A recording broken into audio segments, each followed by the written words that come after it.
Deziro estas unu el la plej gravaj temoj de filozofio. Ekde la antikveco pensuloj demandas sin kial la homo deziras, kion li serĉas per siaj deziroj, kaj ĉu la deziro feliĉigas aŭ malfeliĉigas. Kelkaj filozofoj vidas la deziron kiel mankon kiu kaŭzas suferon, aliaj kiel vivan forton kiu instigas nin agi, kaj ankoraŭ aliaj kiel esencan parton de nia identeco. Por Platono, greka filozofo de la kvara jarcento antaŭ Kristo, la deziro ĉiam naskiĝas el manko.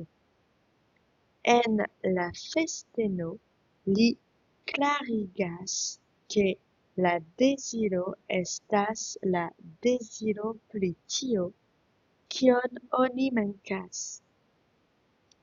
Platono eĉ donas bildon la dio Eroso, la amo, estas la filo de poroso, abundo, kaj penjo, malriĉeco.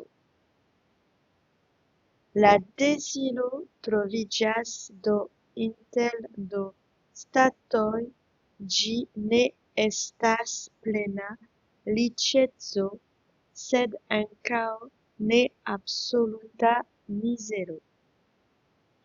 Por Platono, la deziro puĉas la animon leviĝi el la materia mondo al la mondo de ideoj, al beleco kaj vero.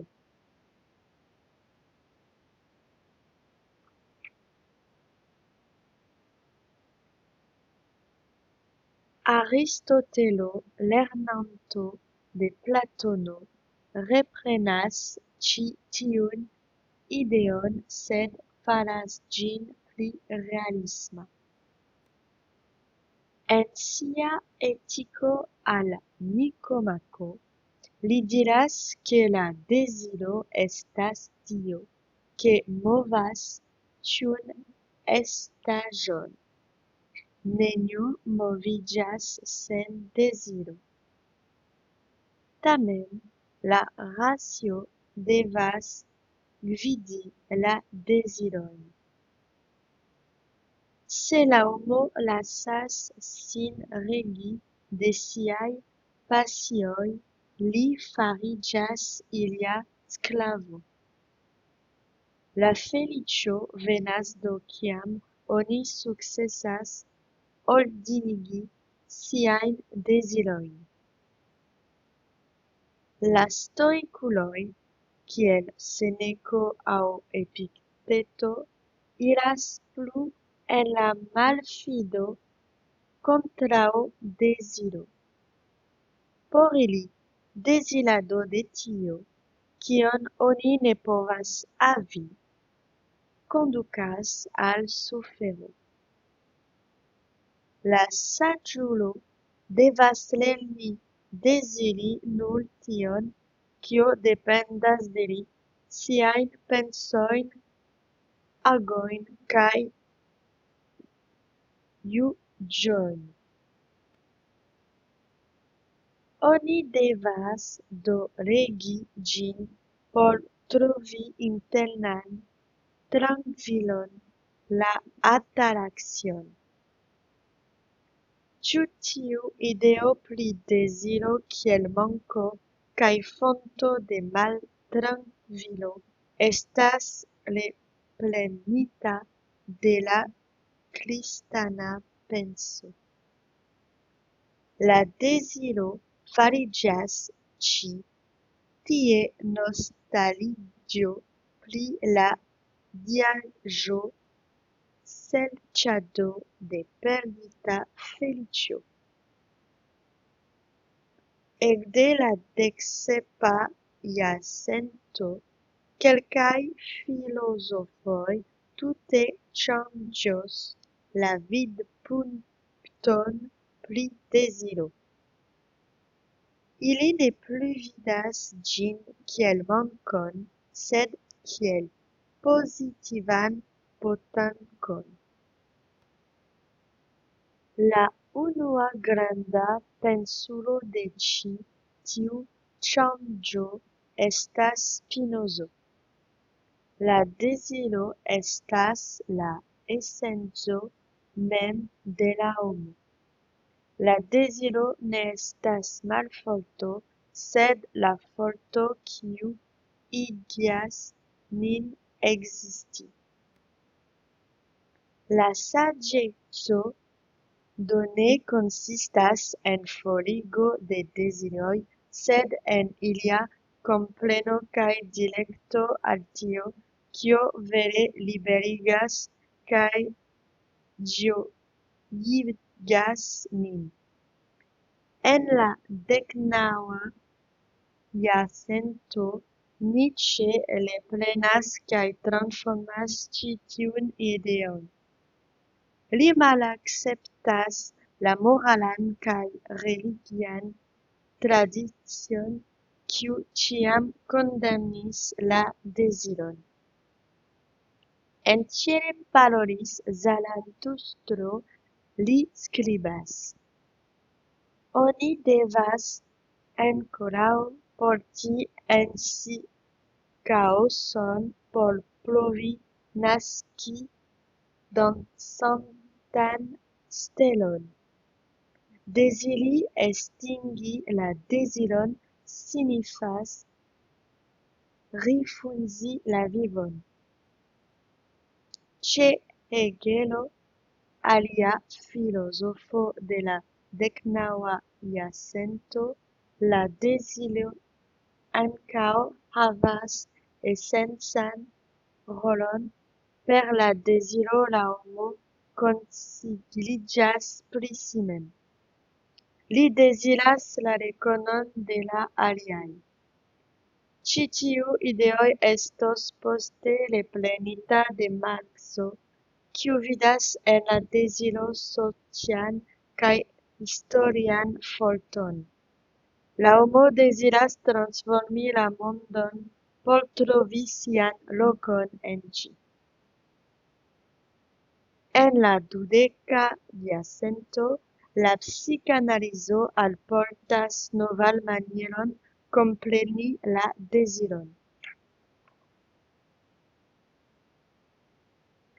Por Sigmund Freud, la deziro estas antaŭ ĉio senkonscia. Tio signifas, ke ni ne ĉiam scias tion, kion ni vere deziras. En la interpreto de sonĝoj, Freud skribas: La sonĝo estas plenumo de deziro. Sed tiu deziro ofte estas kaŝita aŭ alvestita, ĉar nia konso ĝin censuras. La deziro do senĉese serĉas flankajn vojojn por esprimi sin. En sonĝoj, lapsusoj, simptomoj.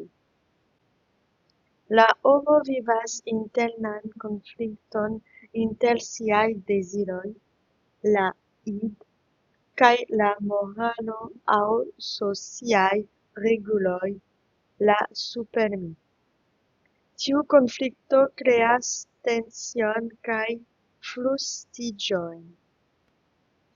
La deziro estas do senfina tuj kiam ĝi estas kontentigita, ĝi renaktiĝas. ĝas aliloke. Ĝi estas parto de nia profunda strukturo, ĝi konsistigas nin. La reklamo, la amaskomunikiloj, la modo senĉese provas stimuli niajn dezirojn. Oni pelas nin deziri objektojn, bildojn, vivstilojn. Pensuloj Gilles Deleuze kaj Félix Guattari provis pripensi tiun situacion en la anti-Edipo. Por ili, la deziro ne estas manko, sed produktado, ĝi kreas lingvojn, ideojn, novajn mondojn. Ili parolas pri deziraj maĉinoj, por montri ke la deziro estas kleva forto kapabla inventi la realon. Sed ekzistas danĝero en la konsumisma socio, la deziro ofte estas manipulata. Oni kredas ke oni deziras libere, sed fakte niaj deziroj estas fabrikitaj de reklamo aŭ social-retoj. La granda hodiaŭa defio estas doneni rekoni siajn verajn dezirojn, tiujn kiuj venas en ni mem kaj ne tiujn kiuj estas trudataj al ni. Konkludo. Por la antikvuloj, ĝi estis manko kaj sufero. Por la psikanalizistoj, ĝi malkaĉas la profundecon de la subjekto kaj de lia subkonscio. Kaj hodiaŭ ĝi estas samtempe fonto de libereco kaj objekto de manipulado. Kompreni la deziron signifas do kompreni tion, kio falas nin homoj, nian mankon, nian energion kaj nian kapablon krei senĉon.